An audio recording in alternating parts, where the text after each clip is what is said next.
تیری خاموشی تیرے ماتم کی ہے آئینہ دعوت دیکھا کریں گے تجھ کو یوں ہی سوگوار. تجھ میں اترا تھا کبھی آل نبی کا قافلہ. یاد تو ہوگا تجھے صبر و رضا کا مرحلہ. حق و باطل کا ہوا تھا تیرے گھر میں فیصلہ. تو نے دیکھے ہیں کرشمے گردش ایام کے. دامن دریا پہ خاک آستین جھاڑے ہوئے شیر ایک ساحل پہ سوتا ہے علم گاڑے ہوئے. وہ علی کا لاڈلا، وہ فاطمہ کا نور عین، وہ حسن کا نقش ثانی، نام تھا جس کا حسین.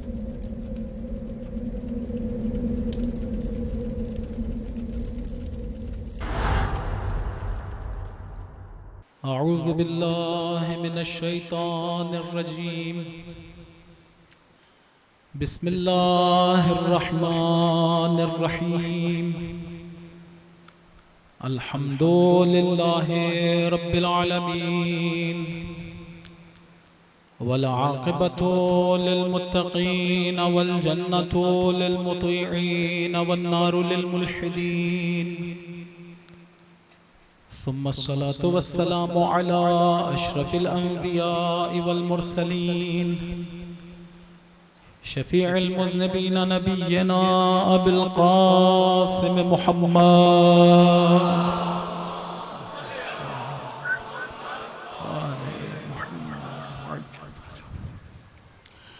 وعلى أهل بيته الطيبين الطاهرين الهداة المهديين لا سيما بقية الله في الأرضين.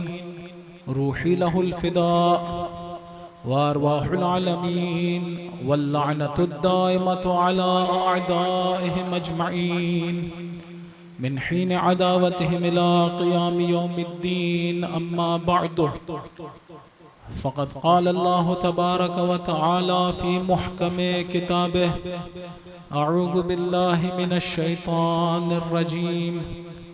قل هل من شركائكم من يهدي إلى الحق قل الله يهدي للحق أفمن يهدي إلى الحق أحق أن يتبع أمن لا يهدي إلا أن يهدى فما لكم كيف تحكمون. صلوات پڑھ دیں محمد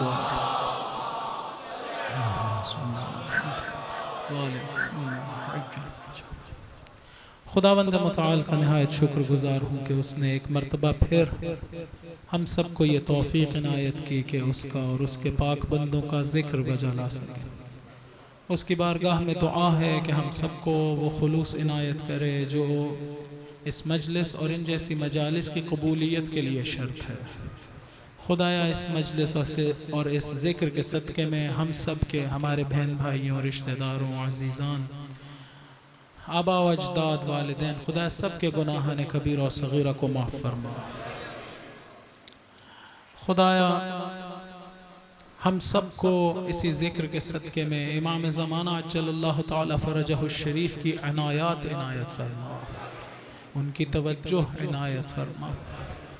خدایا اسی ذکر کے صدقے میں ہم سب کو حج، عمرہ و زیارات کا شرف عنایت فرما. خدایا اسی ذکر کے صدقے میں تمام مومنین کو، مسلمانوں کو، مستضعفین عالم کو محفوظ فرما اس وائرس سے. خدایا اسی وائرس کے ذریعے سے اپنے دشمنوں کو نیست و نابود قرار دے. ہم سب کو رزق حلال واسع عنایت فرما. مولا ہم سب کو مادی و معنوی رزق عنایت فرما. ہم سب کو جسمانی اور روحانی بیماریوں سے نجات عنایت فرما. جو بے اولاد ہیں، مجھے کہا گیا ہے ایک مومن کے بارے میں دعا کرنے کے لیے بھی، جو بے اولاد ہیں انہیں نیک اور صالح عزادار سید الشہداء، تیری محب اور تیرے محمد و آل محمد علیہ السلام کی محب اولاد عنایت فرما. خدا اس محبت کو ہمارے اور ہماری نسلوں میں تا قیامت قائم و دائم قرار فرما. خدا ہمیں اپنی اولاد کی درست پرورش کرنے کی توفیق عنایت فرما. جوانوں کو عفت عنایت فرما. مولا خواتین کو، ہماری ماں بہنوں بیٹیوں کو خدایا باحجاب ہونے کی توفیق عنایت فرما۔ خدا وہ دعائیں جو مومنین کے دلوں میں ہیں انہیں اپنی بارگاہ میں قبول و منظور فرما۔ مراجع اعظام، علماء کرام، ماتمی نوحہ خان، عزاداران، خدا سب کو اپنی حفاظت میں قرار دے۔ مولایا ملک خدا داد پاکستان کی نصرت فرما، تمام مظلومین عالم کی نصرت فرما، یمن، سیریا، عراق، جہاں پر بھی کشمیر، جہاں پر بھی مظلوم بستے ہیں خدایا ان کی نصرت فرما، دشمنوں کو نیست و نابود قرار دے۔ میں چند مرتبہ بھول گیا لیکن آج الحمدللہ یاد ہے کہ خدایا یہ لوگ جو باہر خدمت انجام دے رہے ہیں، حفاظت کر رہے ہیں، چاہے وہ تنظیم کے لوگ ہوں، یہاں کے ادارے کے لوگ ہوں، یا دیگر لوگ پولیس والے، انتظامیہ والے جو تعاون کر رہے ہیں، خدایا سب کی عبادت کو اپنی بارگاہ میں قبول و منظور فرما۔ دعاؤں کی قبولیت کے لیے ایک مرتبہ باواز بلند صلوات پڑھیے، محمد و آل محمد، محمد و آل محمد وعجل فرجهم ولعن اعداءهم۔ ان مجالس کا میں کئی دفعہ تذکرہ کر چکا ہوں کہ اصل ہدف یہ ہے کہ ہم اپنا سفر خداوند متعال کی طرف جاری رکھ سکیں، واپس خداوند متعال کی طرف لوٹ جائیں، توجہ رکھیں، خداوند متعال کے ساتھ جڑے ہوئے ہوں۔ جب میں کہتا ہوں کہ ہم لوگ دنیا کی رعنائیوں سے یا مصروفیات سے اپنے آپ کو کاٹ کر خداوند متعال اور اہل بیت سے اپنا رشتہ واپس جوڑ لیتے ہیں، تو میرا ہرگز یہ مطلب نہیں ہوتا ہے کہ دنیا سے ہمارا کوئی تعلق نہیں ہونا چاہیے، نہیں، ایسی کوئی بات نہیں۔ دنیا سے ہمارے تعلقات ہونے چاہیے۔ دنیا سے کٹنے کا مطلب یہ ہے کہ میں دنیا سے دنیا کی خاطر رابطہ قائم نہ کروں، میں دنیا سے خدا کی خاطر رابطہ قائم کروں، میں لوگوں سے خدا کی خاطر ملوں، اپنے بچوں کی پرورش کروں، والدین کا احترام کروں، ان کا خیال رکھوں، دیگر معاملات جو انجام دیتا ہوں سب انجام دوں، لیکن میری توجہ ایک نقطے کی طرف مرکوز ہو۔ وہ کیا؟ کہ میں یہ سب کچھ خدا کی رضا کے لیے کر لوں۔ پیسہ بھی کمائیے، خوب کمائیے، پیسہ بھی بہت کمائیے، لیکن وہ پیسہ کماتے وقت بھی توجہ کیا ہونی چاہیے کہ میں یہ پیسہ خدا کی خاطر کمانا چاہتا ہوں، اسی کے ذریعے سے اس کی رضا حاصل کرنا چاہتا ہوں۔ دنیا کو اگر دنیا کی خاطر کمایا جائے تو یہ ایک مذموم فعل ہے، لیکن دنیا کو اگر آخرت کی خاطر کمایا جائے تو یہ کمال ہی کمال ہے۔ خدا نے مجھے ایک ہی تو ذریعہ، ایک ہی مرتبہ اس دنیا میں بھیجا ہے، اور ایک ہی ذریعہ دیا ہے جس کے ذریعے سے میں نے آخرت کمانی۔ وہ ذریعہ کیا ہے؟ یہی دنیا۔ اسی دنیا کو ایسے گزارنا ہے کہ یہ دنیا سورے نہیں، یہ دنیا ایسے گزارنی ہے اس کی زندگی کہ آخرت سور جائے۔ لہٰذا جب میں کہتا ہوں کہ دنیا سے رابطہ کم ہونا چاہیے اور اہل بیت کی طرف ہم واپس لوٹتے ہیں، تو ہرگز یہ مراد نہیں ہے کہ میں دنیا نہ کماؤں، اس سے تعلقات نہ ہوں، نہیں، اسی کے ذریعے سے تو میں نے آخرت کمانی، لیکن توجہ میری ہر لمحے میں آخرت کی طرف، خدا کی طرف، اہل بیت کی طرف ہونی چاہیے۔ یہ کرونا ظاہر میں ایسا محسوس ہوتا ہے کہ ایک وبا ہے اور بڑی بیماری اور بڑی پریشانی والی بات، حقیقت میں ضروری نہیں ہے ایسا۔ اسی کی وجہ سے اگر مجھے موت یاد آ جائے تو یہ تو نعمت خداوند متعال ہے۔ میں موت کو بھول چکا تھا، ایک مرتبہ یاد آ گئی، مرنا تو سب نے ہے، بس اگر اس کی وجہ سے مجھے اپنی موت یاد آ جائے، خوب ایک اور بہرحال ہم لوگ مزاح میں کہتے رہتے ہیں، وہ لوگ جو پہلے حجاب نہیں کرتے تھے اس کرونا کی وجہ سے حجاب بھی کر رہے ہیں، اور کتنی دیکھیے کون کون سے جگہیں تھیں جو کھلی ہوئی تھیں اور وہاں پر لہو و لعب کی محفلیں سجائی جاتی تھی، اس ایک بیماری کی وجہ سے وہ ختم ہو گئی۔ یہ ساری کی ساری اس کی پوزیٹیو ایسپیکٹس ہیں، یہ پوزیٹیو ان کی طرف بھی نگاہ ہونی چاہیے۔ سب سے زیادہ بڑھ کے یہ کہ موت یاد آ جائے، یہ بہت اہم ہے، نہیں بھولنا چاہیے موت کو، اس لیے علماء کہتے ہیں کہ قبرستان جاتے رہنا چاہیے۔ ایک درود پڑھیے محمد و آل محمد۔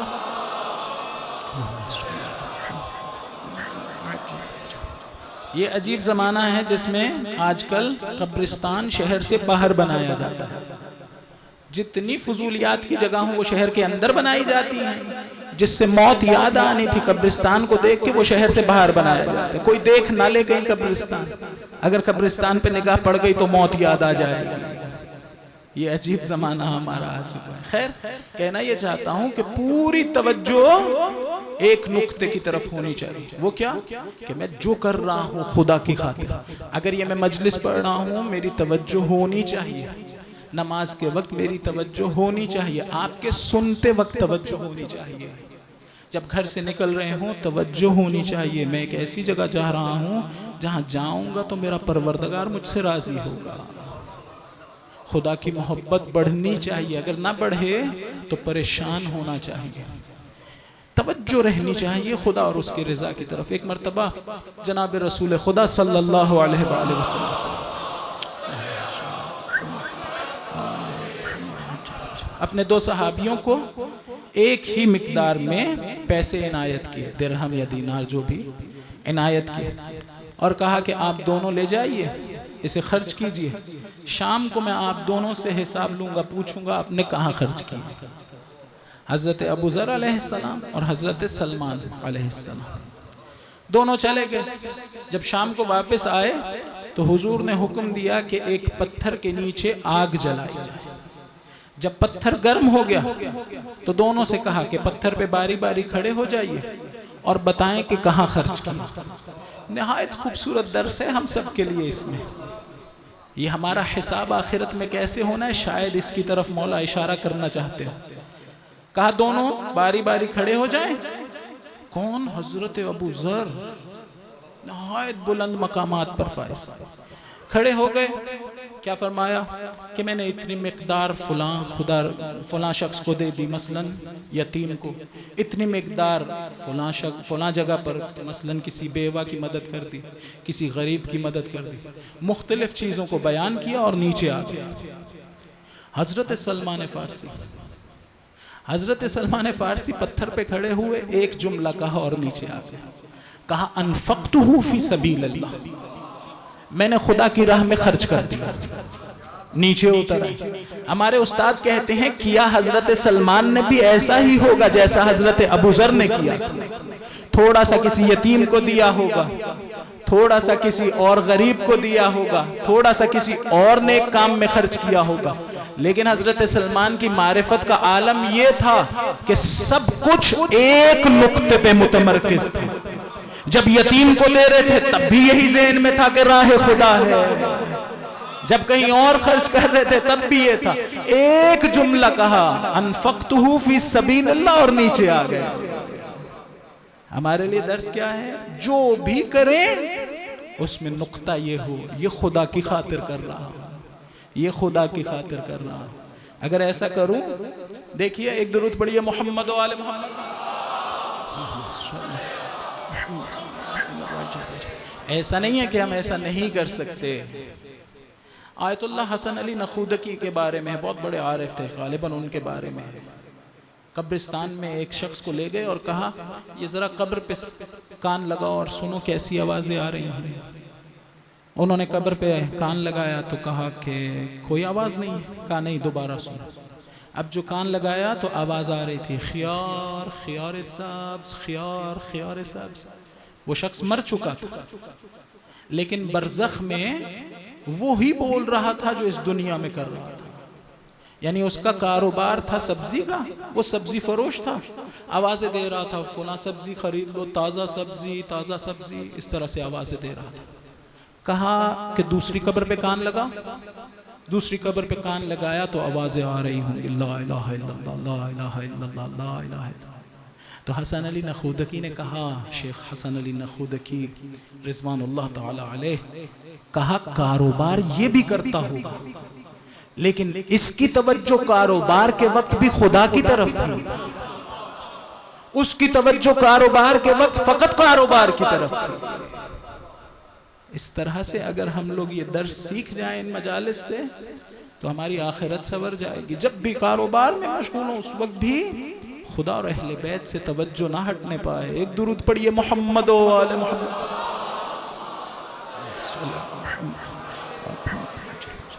اہل بیت کے بھی اگر اعلیٰ ترین فضیلت یا اعلیٰ ترین فضائل میں سے اعلیٰ ترین فضیلت اگر آپ جاننا چاہیں تو وہ یہی تھی کہ لمحہ بھر کے لیے خدا سے غافل نہیں ہوتے تھے. اہل بیت کے علاوہ اور کوئی دعویٰ کر کے دکھا دے کہ ہم بھی اسی طرح سے ذکر خدا میں رہتے ہیں جس طرح سے اہل بیت رہتے تھے. ہرگز نہیں. کوئی ایک شخص بھی دعویٰ نہیں کر سکتا. اس قدر شدت سے مبتلا رہتے تھے ذکر. حتیٰ یہ آغا بہجت کے بارے میں. آغا بہجت سے بعض اوقات ان کے گھر والے کہا کرتے تھے آغا یہ چائے لے لیجئے, تو ایک دم کہتے تھے کیا کہا. یعنی یہ کہ مشغول ہوتے تھے اپنے ذکر میں, توجہ نہیں ہوتی تھی آس پاس کیا ہو رہا. اس طرح سے اولیاء اللہ غرق ہوتے ہیں. کیوں؟ اسی لیے کہ علی کے ماننے والے تھے, علی کے پیچھے چلنے والے تھے. کون علی؟ وہ جن کے پاؤں میں تیر لگے اور نکالنے کی کوشش کی جائے تو درد ہو, لیکن نماز میں مشغول ہو جائیں نکالنے پتہ بھی نہ چلے, پتہ بھی نہ چلے. کوئی ہے کائنات میں اہل بیت کے علاوہ کہہ سکے ہم اس طرح سے یاد خدا میں مبتلا ہوتے ہیں؟ کوئی نہیں کہہ سکتا. بس وہ جنہیں خدا ہادی بنا کے بھیجتا ہے ان کی یہ خصوصیات ہیں. وہ جس طرح سے توصیف خداوند. دیکھیے یہ تسبیح جو اہل بیت نے انجام دی ہے وہ کسی نے کائنات میں انجام نہیں دی. میں نہیں کہتا, قرآن کہتا ہے. وہ جو آیت نازل ہوئی نا فی بیوتن, تسبیح بہرحال ذکر کا ایک ذریعہ ہے. کہا فی بیوتن اذن اللہ ان ترفع ویذکر فیہا اسمہ. یہ کچھ ایسے گھر ہیں جہاں خدا نے اجازت دی ہے ان گھروں کو کہ وہ بلند ہو جائیں. یہ مطلب نہیں ہے کہ ان کی بلڈنگ بلند ہو, نہیں, ان گھروں کی منزلت بہت بلند ہے. آلوسی نے اسے روح المعانی میں بیان کیا ہے, تفسیر ثعلبی نے بیان کیا, ہمارے ہاں بھی بیان ہوا. کچھ ایسے گھر ہیں جن کی منزلت بہت بلند ہے, خدا نے انہیں بلند کیا. وجہ کیا ہے؟ وَيُذْكَرَ فِيهَا اسْمُهُ, اس میں خدا کا ذکر ہوتا ہے. کب؟ صبح و شام, ہر لمحے. کوئی ہے کائنات میں ایسا گھر جو کہے کہ ہمارے ہاں خدا کا ذکر صبح و شام ہر لمحے ہوتا ہے؟ نہیں. یہ جب نازل ہوئی نا آیت تو کسی نے پوچھا کھڑے ہو کے اے رسول خدا یہ کون سے گھر ہیں, یہ گھر کون سے ہیں جن کو خدا نے بلند کیا ہے اور وہاں ذکر خدا, یاد خداوند متعال رہتی ہے؟ کہا بیوت الانبیاء, یہ نبیوں کے گھر. آلوسی نے بھی روایت کو ذکر کیا, ثعلبی نے بھی. توجہ کیجئے. اب ایک مرتبہ حضرت ابو بکر کھڑے ہوئے, کہا اے رسول خدا کیا یہ بھی انہی گھروں میں سے ہے؟ کون سا گھر؟ علی اور فاطمہ کا گھر. اے رسول خدا کیا یہ گھر بھی انہی میں سے ہے؟ کہا بل من افاضلہا, یہ ان کے افضل ترین گھروں میں سے.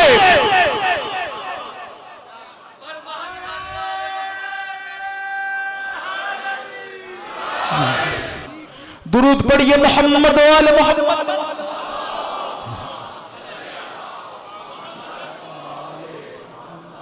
عجل فرجہم.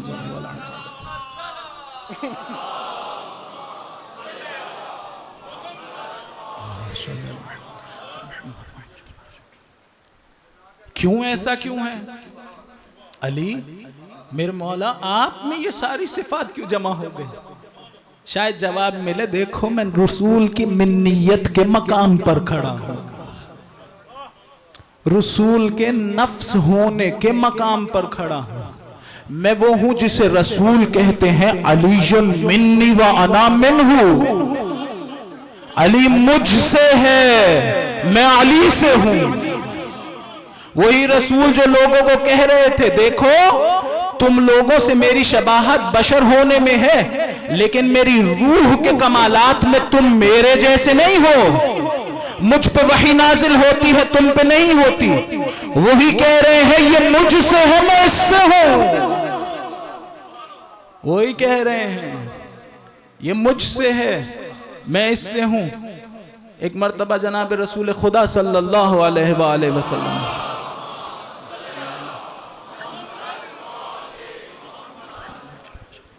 ایک مرتبہ اپنے کسی صحابی سے پوچھا مختلف اصحاب کے بارے میں کہ بتاؤ فلاں صحابی کے بارے میں احوال پوچھ رہے تھے، فلاں کے بارے میں، فلاں کے بارے میں.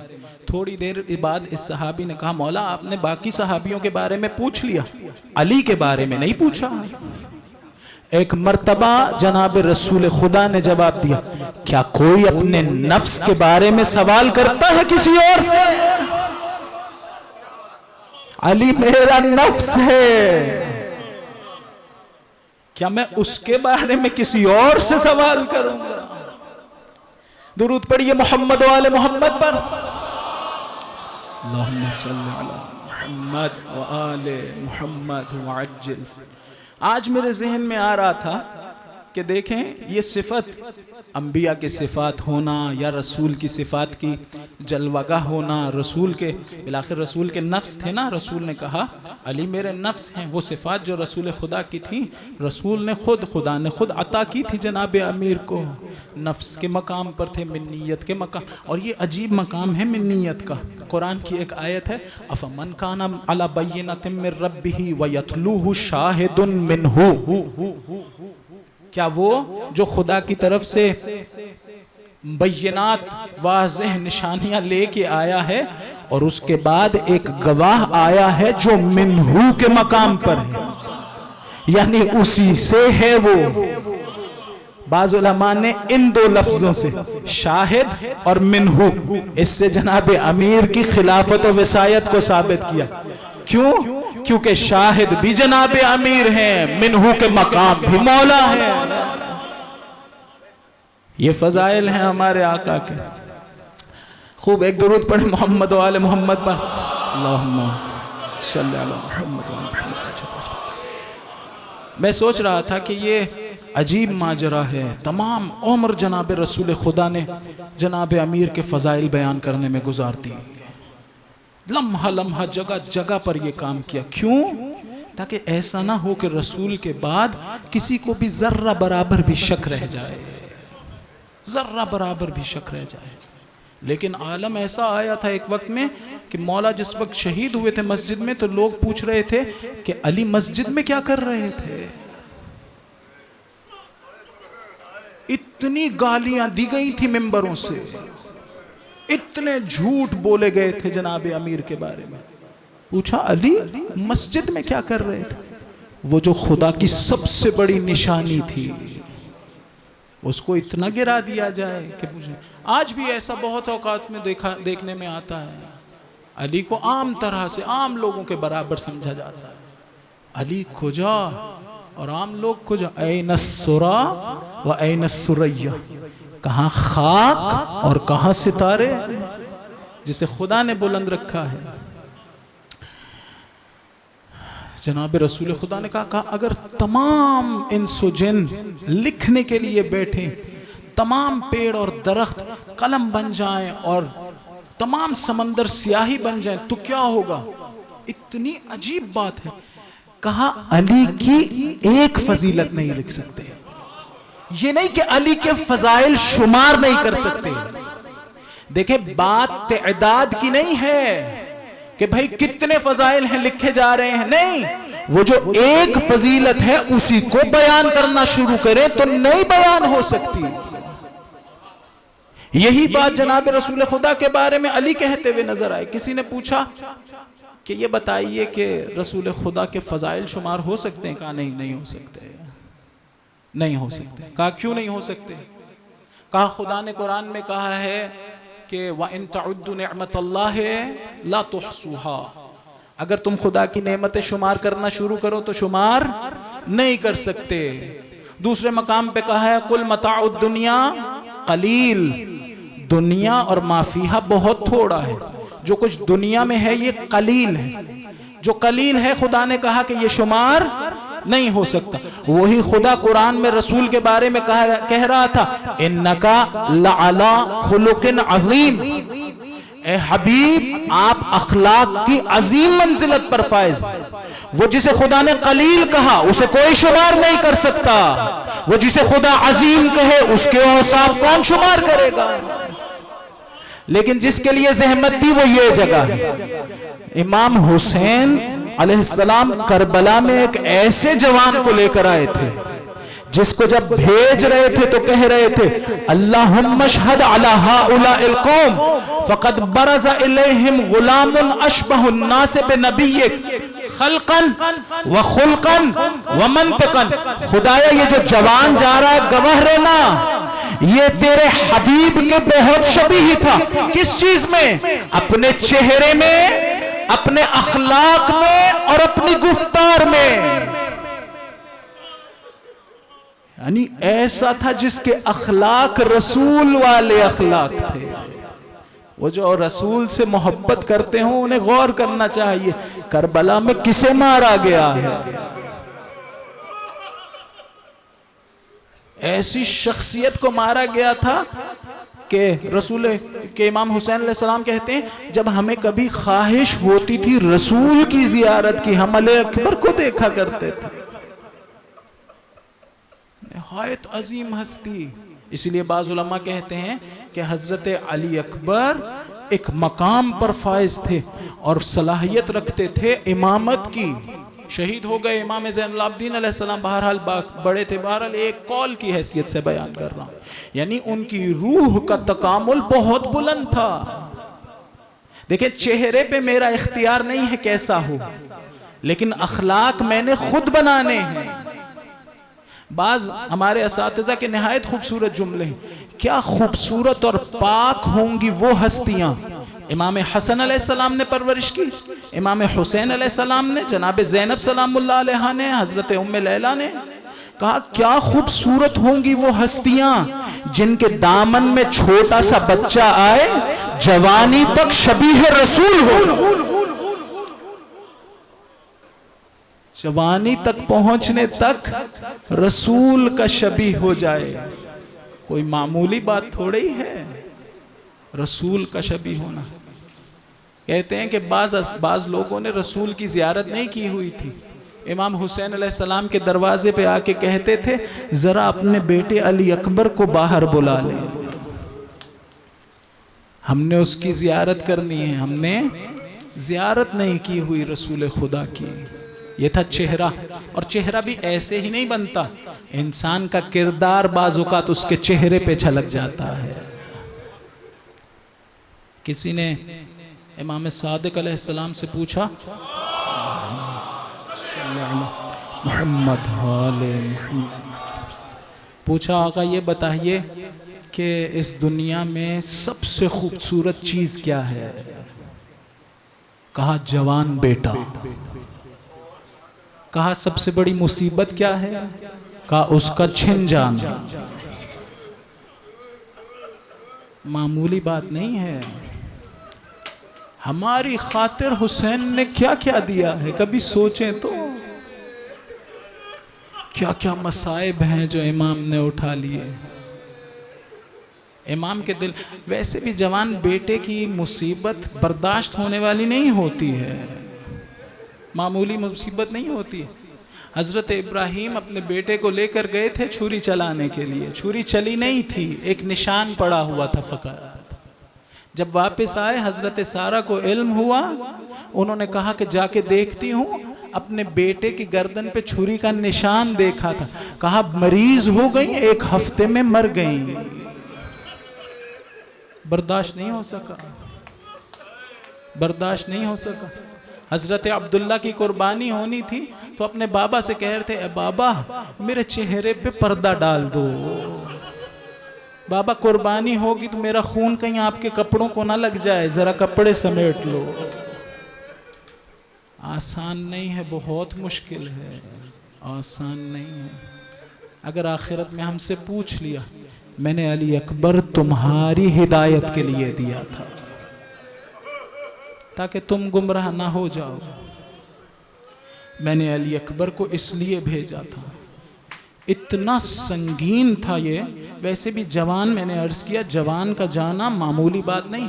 یہ ایران اور عراق کی جنگ ہوئی تھی نا جب، تو بہت سے جوان شہید ہو گئے. ایک مولانا نے سنایا ایک شہید کا باپ اپنے ہی محلے میں کھڑا تھا سڑک پر. ایک جوان پاس سے گزرا، جانتا تھا یہ شہید کا باپ ہے. ایک مرتبہ رک کے کہا کہ آقا یہ بتلائیے کہ آپ یہاں کھڑے ہیں، کوئی کام ہے آپ کو کوئی حاجت ہے، میں کوئی آپ کی مدد کر سکتا ہوں؟ کہا نہیں، تم کوئی مدد نہیں کر سکتے، شکریہ، چلے جاؤ. وہ چلا گیا. اپنا کام وغیرہ سارا کرنے کے بعد واپس آیا تو دیکھا وہ بوڑھا پھر وہیں کھڑا ہے. ایک مرتبہ کہا آغا مجھے کیوں نہیں بتلاتے، آپ کو کیا کام ہے، کیا حاجت ہے، شاید میں کچھ مدد کر پاؤں.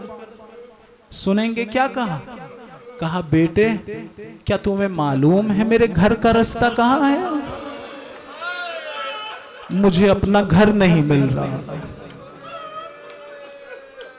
اجرکم اللہ. جوان بیٹا چلا جائے، ایسا ہوتا ہے، اپنے ہی گھر کا رستہ بھول جاتا ہے انسان.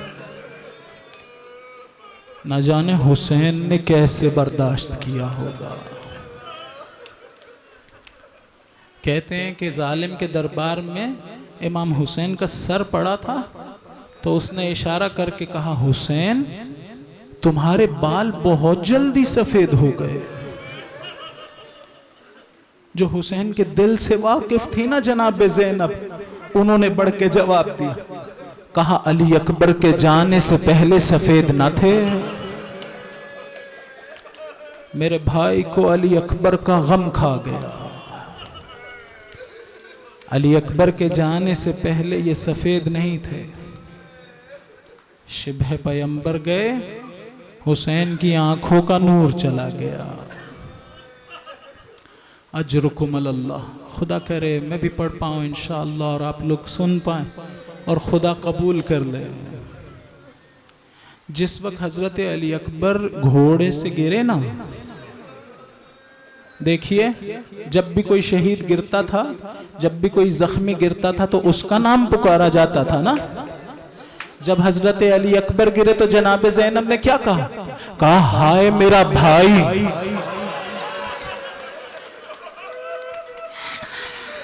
جانتی تھی کہ علی اکبر سے زیادہ مشکل مرحلہ حسین کا. ہائے میرا بھائی. پھر کہا ہائے میرا بھتیجا. بعض علماء نے کہا ہے کہ امام حسین سے پہلے جناب زینب علی اکبر کے سرہانے پہنچی. کیوں؟ اس لیے کہ حسین مجھے دیکھیں گے تو علی اکبر کو بھول جائیں گے. اگر تنہا علی اکبر کے پاس رہے حسین. اجرکم اللہ.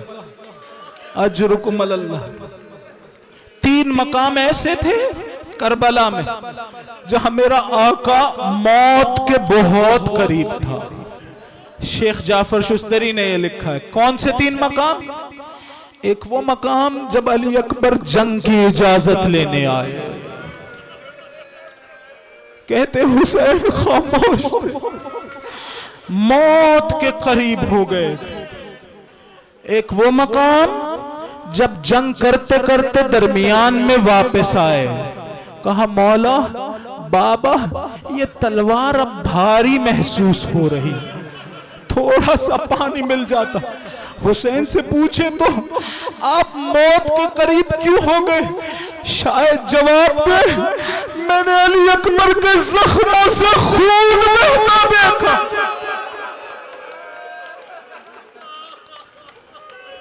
ایک وہ مقام جب لاش کو خیموں کے قریب لے آئے. اس مقام پہ بھی امام حسین کی بیٹی آگے بڑھی. کہتے ہیں اتنی ٹکڑوں میں بڑھ چکی تھی یہ لاش کہ پہچانی نہیں جا رہی تھی. ایک مرتبہ جناب سکینہ نے پوچھا بابا یہ کس کی لاش لائے ہو؟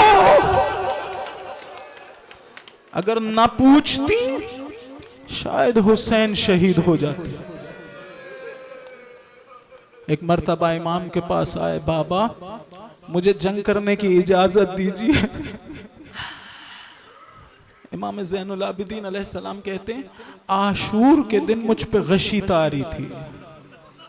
غشی کے عالم میں نے محسوس کیا کوئی ہے جو میرے پاؤں کے تلووں کو چوم رہا، اپنا گال رکھ رہا. ایک مرتبہ بیدار ہوا، کہا علی اکبر یہ کیا حالت ہے؟ کہا بھئیا بابا اکیلے رہ گئے، میں بھی جا رہا ہوں، آپ سے ودا کرنے آیا۔ اجرکم اللہ، آئے نا بابا سے ودا ہونے کے لیے۔ بابا نے کہا علی اکبر جاؤ ذرا خیموں میں پھوپھیوں ماؤں بہنوں سے ودا ہو لو۔ علی اکبر کو ودا ہونے میں بہت دیر لگی، شاید بیبیاں واپس نہ نکلنے دے رہی تھی۔ اے ہم شکل پیغمبر آپ چلے جائیں گے؟ ایک مرتبہ باہر آئے نا تو میرے مولا نے عجیب کام کیا، رسول کا امامہ علی اکبر کے سر پہ باندھا۔ میں کہتا ہوں ہم شکل پیغمبر کے امامے میں کیسا لگ رہا ہوگا، حسین کے دل پہ کیا گزر رہی ہو۔ اجرکم اللہ، راوی کہتا ہے میں نے دیکھا علی اکبر نے کچھ قدم اٹھائے، حسین کبھی خاک پہ بیٹھتے ہیں، کبھی کھڑے ہوتے، کبھی بیٹھ جاتے، کبھی کھڑے ہوتے۔ بعض نے کہا حسین پیچھے چلنا شروع ہو، علی اکبر رک گئے، بابا آپ سے اجازت لے کے آیا ہوں نا۔ کہا علی اکبر جب کبھی موقع ملے اس مقام پہ آ جانا جہاں میں تمہیں دیکھ پاؤں۔ اجرکم اللہ، ایک مرتبہ جنگ شروع کی، 120 کے قریب لوگوں کو فنار کیا۔ بعض علماء نے پڑھا بی بی نے اپنی کنیز کو کہا ذرا جاؤ حسین کی حالت دیکھو کیسی ہے، جیسی حسین کی حالت ہوگی ویسی علی اکبر کی حالت ہوگی۔ اگر حسین ٹھیک ہے علی اکبر میدان میں ٹھیک ہے۔ ایک مرتبہ ایک شکی آگے بڑھا، کنیز نے کہا اے بی بی دعا کیجئے، ایک پہلوان مقابلے کے لیے آیا ہے۔ بعض نے کہا بی بی نے مصلی بچھایا، 2 رکعت نماز پڑھی، ہاتھ اٹھائے، اے یوسف کو یعقوب سے ملانے والے، تجھے حسین کے خشک ہونٹوں کا واسطہ۔ علی اکبر واپس آئے، بابا 2 گھونٹ پانی مل جاتا۔ مولا نے اپنی زبان دہن میں رکھی۔ میں کہتا ہوں نہ جانے کیا گزرا ہو علی اکبر کے دل پہ جب یہ دیکھا ہو بابا تو مجھ سے زیادہ پیاسے، نہ جانے کیسے صبر کیا ہوگا۔ جس وقت جا رہے ہوں گے میدان کی طرف توجہ حسین کی پیاس کی طرف ہوگی۔ آپ کو معلوم ہے نا جب گرے تھے سلام علیک نہیں کہا تھا، اس طرح سلام کیا تھا کہ بابا پہ جواب واجب نہ ہو، اس لیے کہ جانتے تھے میرے گرنے کے بعد حسین میں سکت نہ رہے گی۔ بابا جواب نہ دے پائیں گے۔